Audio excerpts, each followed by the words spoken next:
হ্যাঁ, আপনার নামটা বলেন। আমার নাম মোহাম্মদ নুরুন নবী। নুরুন নবী। আমি হ্যাঁ, আপনিও ইয়াতে পোস্ট কি পোস্ট আছেন? আমি সৈয়দপুর ওয়ার্ড বিএনপির সাবেক সাংগঠনিক সম্পাদকের দায়িত্ব ছিলাম দীর্ঘ 8 বছর।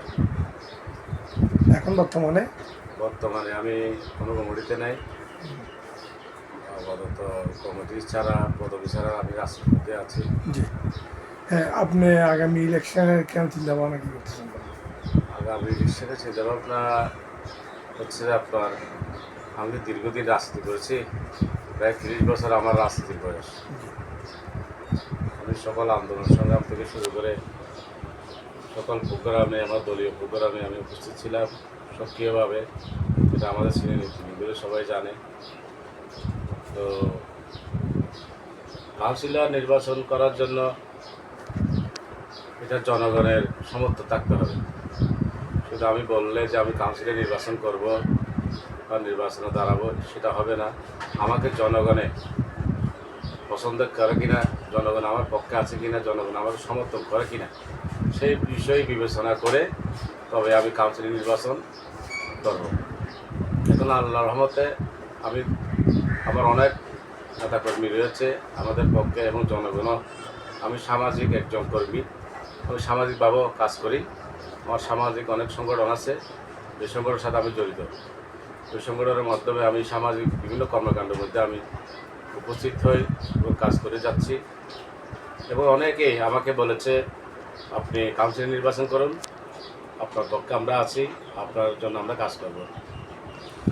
আগামী যে ফেস্টিভ্যালের সময় মামলা মোকদ্দমা কি আপনার ছিল যে বা কোনো জেনারেল করছে? হ্যাঁ, আমি 5টা মামলার আসামি।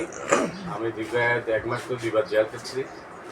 এই যে ছাত্র জনতার আন্দোলনে আমি সক্রিয়ভাবে আমার নেতাকর্মী সহ আমরা উপস্থিত ছিলাম এবং দীর্ঘ 1 মাস আমি 2023 সালে আগস্টে আমি জেলে ছিলাম। বেশিরভাগ দোষদের আওয়ামী লীগ দোষদের মিথ্যা মামলায়।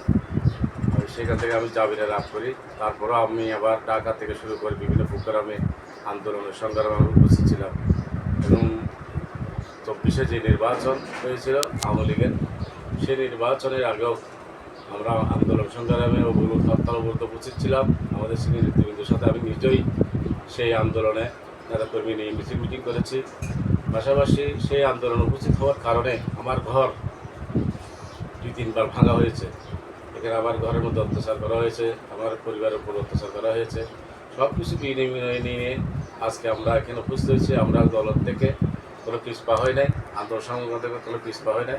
আমাদের দলের আদর্শকে নিয়ে আমি আসছি। রাইন্সের দিকে আপনার পদবি? আমি সাংগঠনের সাথে হলে যুগ্ম আহ্বায়ক। জাতীয় দলের।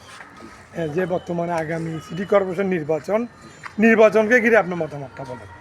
আসলে নির্বাচন, আগামী সিটি কর্পোরেশন নির্বাচন তো আপনারাও দেখেছেন, বিগত সময়ে দেখেছেন যে ফ্যাসিস্ট আমলে যে অবস্থা ছিল বা রাতের ভোট দিনে হয়তো ইনশাল্লাহ আমাদের এবার ওই গণতান্ত্রিকভাবে নির্বাচন হবে। এবং আপনারা জাতীয় নির্বাচন হয়তো দেখেছেন, জাতীয় নির্বাচন যেভাবে হয়েছে, যে সুস্থভাবে হয়েছে ওভাবেই আমাদের নির্বাচন এবার অনুষ্ঠিত হবে। আপনারা এখানে কাউন্সিলর প্রার্থী কোন ধরনের আশা করতেছেন? আমাদের এটা তো 4 নং ওয়ার্ড। আমাদের বিগত সময়ে আমাদের মুরব্বী মাহবুল আলম, যিনি দীর্ঘ 5বার ইলেকশন করেছেন। এখন আমাদের উনি তো একটা বয়সের ব্যাপার আছে, সব কিছু মিলে উনি আমাদের মুরব্বী, শ্রদ্ধাভাজন। এখন আমরা চাই আসলে নতুন নেতৃত্ব আসুক।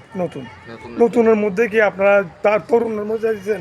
এখন তরুণের সময় আমরা চাই স্বেচ্ছাসেবক দল বা যুব দলের মধ্যে আমাদের নতুন নেতৃত্ব আসুক, ভালো একটা নেতৃত্ব আসুক। যে আমরা তো বিগত ওনাকে তো দীর্ঘ সময় দেখেছি, আমরা যখন 4-5 বছর থেকে বয়স ছিল তখন থেকে ওনাকে আমরা কাউন্সিলর হিসেবে দেখতেছি। তো আমরা আসলে ওনাকে দীর্ঘ সময়, উনিও খুব আমাদের নাম করা একজন মানুষ, যিনি মাহবুল আলম, যিনি মুরব্বী শ্রদ্ধেয় আমাদের নেতা।